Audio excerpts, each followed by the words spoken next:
Stoicism, a practical philosophy that originated in ancient Greece and was largely developed in Rome, is one of the most influential schools of thought in how we deal with life's challenges. Among its great teachers is Epictetus, a slave who became a philosopher and whose teachings continue to resonate with their clarity, simplicity, and transformative power. His philosophy was not focused on abstract debates, but rather on providing practical tools to help people face their fears, anxieties, and uncertainties. Epictetus left us a legacy full of wisdom on how to live with courage and serenity in the face of adversity. His central idea that we do not control what happens around us, but only how we react, offers a profoundly liberating approach to dealing with fear, one of the most universal and paralyzing human emotions. Fear can arise in many areas of life, at work, in relationships, in the face of financial uncertainty, or even in our health. However, according to Epictetus, it is not inevitable. With practice and reflection, we can learn to face it and, in many cases, overcome it. We will explore Epictetus' teachings on fear and how to put them into practice. We will begin by understanding how fear relates to the idea of control, one of the foundations of his philosophy. We will then look at how our judgments and interpretations create fear, how reason can be used to challenge it, and how accepting the transience of life frees us from many of our fears. We will also discuss the importance of acting with courage and the relevance of Stoic exercises, such as visualizing the worst-case scenario.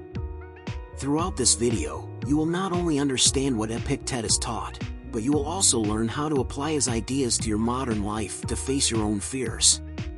Before we begin, subscribe to the channel to continue receiving our content.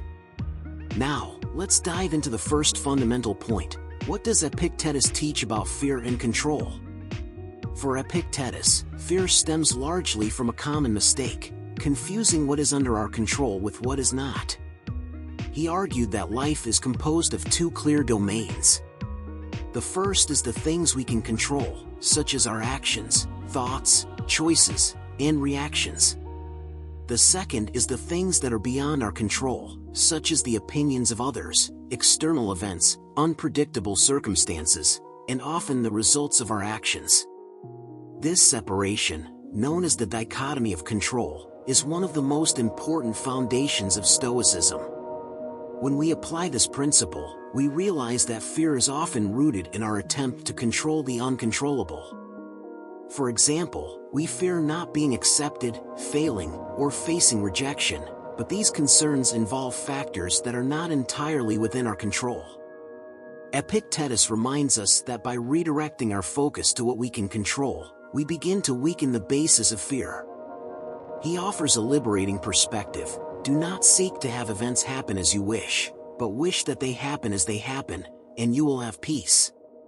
This teaching shows that by accepting what is not in our control, we free up energy to deal with what we can influence. A practical example: imagine that you are nervous about a presentation at work. Fear arises from thoughts like, what if I mess up, or what if they don't like me? But Epictetus would tell you to focus on what you can control: your preparation, your effort, and your attitude. What others think or how they will react is beyond your sphere of influence. One of Epictetus' most profound teachings is the idea that fear comes not from things themselves, but from the judgments we make about them.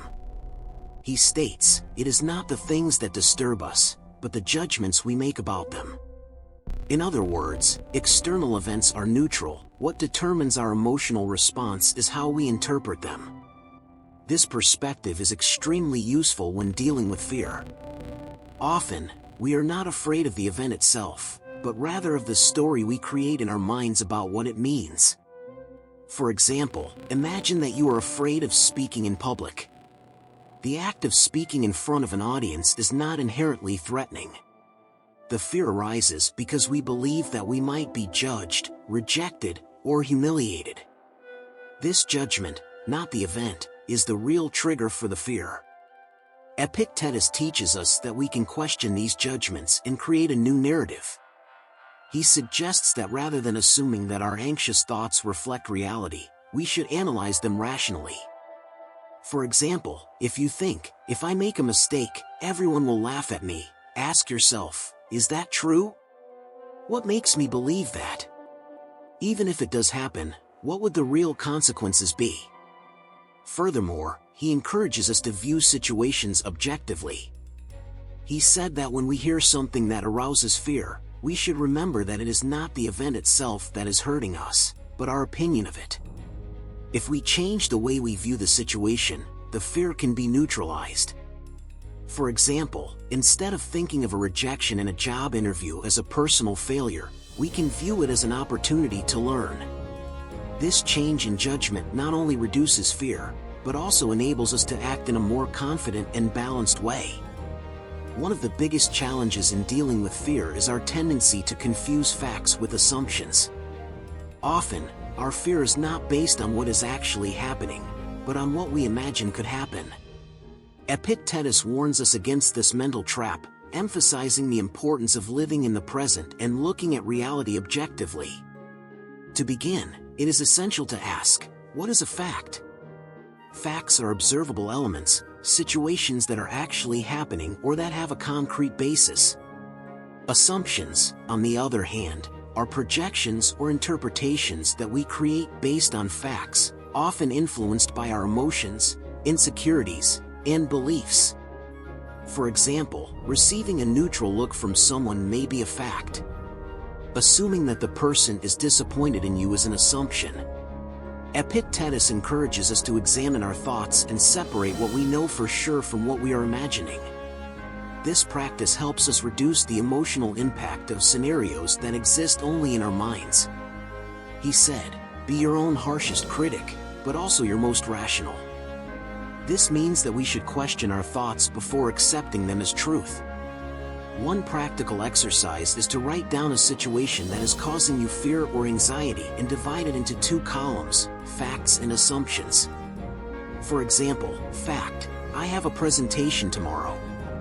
Assumption, people will think I am incompetent. By doing this, we realize that much of the fear is in the assumption column. This recognition allows us to redirect our energy toward what is real and manageable. Distinguishing between facts and assumptions is especially useful in uncertain situations, such as job interviews, exams, or interpersonal conflicts. This practice helps us face our fears with greater clarity and poise, making us less vulnerable to our own projections. Epictetus firmly believed that reason is our most powerful tool for dealing with fear. He taught that by using logic and reflection, we can challenge and disarm the thoughts that fuel our fears. Fear is often irrational and thrives in the absence of questioning. When we approach it with a rational mind, it loses its power. The first step to using reason is to question the validity of the thought that is generating the fear. For example, if you are fearful of a job interview, you might think, what if I don't do well and never get the job? This type of thinking is an emotional exaggeration. Epictetus would suggest that you ask yourself, is this true? What are the realistic chances that the worst-case scenario will happen? Even if it does, what would the real consequences be? Often, by asking these questions, we realize that our fears are disproportionate or based on faulty assumptions. This process of rational analysis does not automatically eliminate fear, but it does reduce its intensity and make it more manageable. Epictetus encouraged reflection on the inner resources we have to face challenges. He said, what disturbs a man is not what happens, but the thought that he is not capable of dealing with it. By remembering our skills, past experiences, and adaptability, we strengthen our confidence and undermine the power of fear. A practical exercise for applying reason is the following. When faced with a fear, write down what you are feeling and why. Then, write rational responses to each thought. For example, thought, what if I make a mistake in the presentation? Rational response, everyone makes mistakes. What matters is how I move forward. This internal dialogue is an essential Stoic practice for weakening fear. Epictetus reminds us that life is, by nature, transitory. Everything we possess, our health, relationships, material possessions, and even our very existence, is subject to change and eventually to end.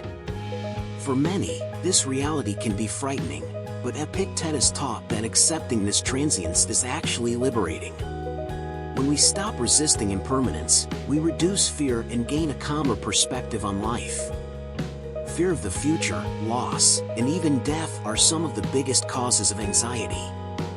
Epictetus said, "Do not seek to have things happen as you wish, but will that they happen as they should happen, and you will find tranquility." This means accepting that change and loss are natural parts of existence, and that fighting them only creates suffering. Acceptance is not resignation or apathy, it is a rational recognition that certain things are beyond our control. For example, if we are afraid of losing a loved one, we can remember that this is inevitable. Instead of fearing, we can choose to value the time we have with them now. This shift in focus, from the future to the present, reduces the emotional impact of fear. Practicing this acceptance can be challenging, but it can also be profoundly transformative. A simple exercise is to reflect on impermanence daily, not as something tragic, but as a reminder to live fully. By doing this, you create a deeper connection with the present moment and lessen the influence of fear on your decisions. For Epictetus, courage is not an innate quality or something that arises spontaneously, but rather a skill that can be cultivated through practice. He believed that we face fear not only with rational thought but also with deliberate action. Facing discomfort, even in small situations, is a practical way to build courage and reduce the impact of fear on our lives. One of Epictetus' most powerful teachings is, if you want to improve, prepare yourself to appear foolish and ridiculous in the eyes of others. This illustrates how facing uncomfortable situations, such as risking failure or appearing vulnerable, is essential to developing inner strength. Each time we face a small fear, we create a stronger emotional foundation for dealing with larger challenges. For example, if you are afraid of public speaking, you might start by speaking up in small meetings. This gradual exposure allows you to realize that your fear is not insurmountable and that the consequences you imagined are not as serious as you thought. These small victories add up, building confidence and reducing the influence of fear in your life. Epictetus also emphasized that when practicing courage, we should focus on what is virtuous. He said, "Remember that fear feeds on an excessive attachment to external things. By directing our energy toward what truly matters, such as our values and principles, we become less vulnerable to petty fears." A practical exercise for cultivating courage is to choose something you fear or avoid and gradually confront it. For example, if you fear rejection, engage in small interactions where rejection is a possibility, such as asking a stranger for a favor. The goal is not to eliminate the fear immediately, but to prove to yourself that you can face it. For Epictetus, courage was not just an emotional response or a heroic quality, but a fundamental virtue of Stoicism. He believed that courage was deeply connected to a commitment to living a virtuous life. In other words, acting courageously means making decisions based on what is right, regardless of fear or adverse circumstances. Epictetus taught us that when we act with courage, we are not simply overcoming fear, but rather reaffirming our values and character. He said, "What really worries you? Being judged by others or being true to your principles?" This teaching reinforces the idea that Stoic courage is rooted in doing what is right, even if it puts us in uncomfortable or challenging situations. Acting with virtue means prioritizing what is right, honest, and just, rather than giving in to fear. For example, imagine that you have to make a difficult decision at work, such as reporting an unfair practice. The fear of retaliation or losing the support of your colleagues may be strong, but acting with courage in this case means putting justice above personal consequences. By acting in accordance with your values, you strengthen your character and diminish the power that fear has over you. This approach is also practical in everyday life. By facing smaller fears, such as apologizing for a mistake or taking on difficult responsibilities, we are training our minds to prioritize virtue over fear. Every act of courage, no matter how small, contributes to building a life guided by principles. One of the most effective tools that Epictetus and other Stoics taught us to face fear is the practice of negative preparation, premeditatio malorum. This technique consists of imagining, in a controlled and rational way, the worst possible scenario regarding a situation that worries us.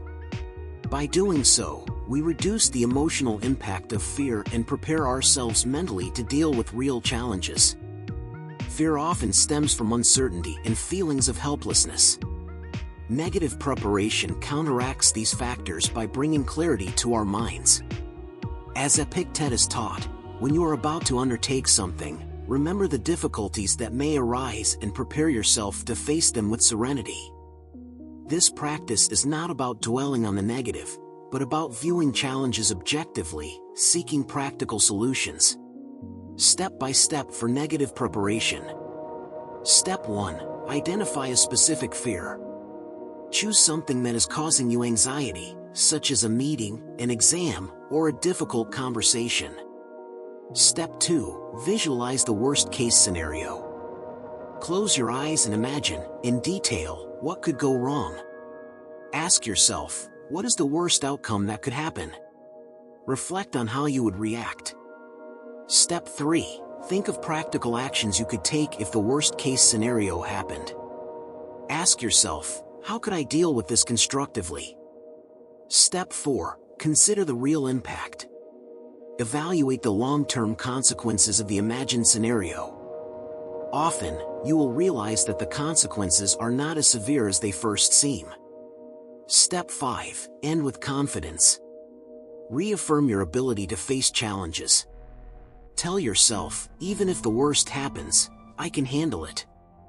Practical example. Imagine that you are afraid of failing a presentation at work. Visualize yourself forgetting part of the content or facing criticism. Then, imagine yourself responding by apologizing, reorganizing your thoughts, and moving forward. As you do this, you realize that the real impact of failure is less than your fear suggests.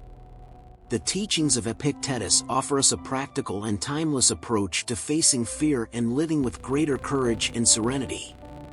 Throughout this video, we explore how fear is often fueled by our judgments, assumptions, and an obsession with what is beyond our control.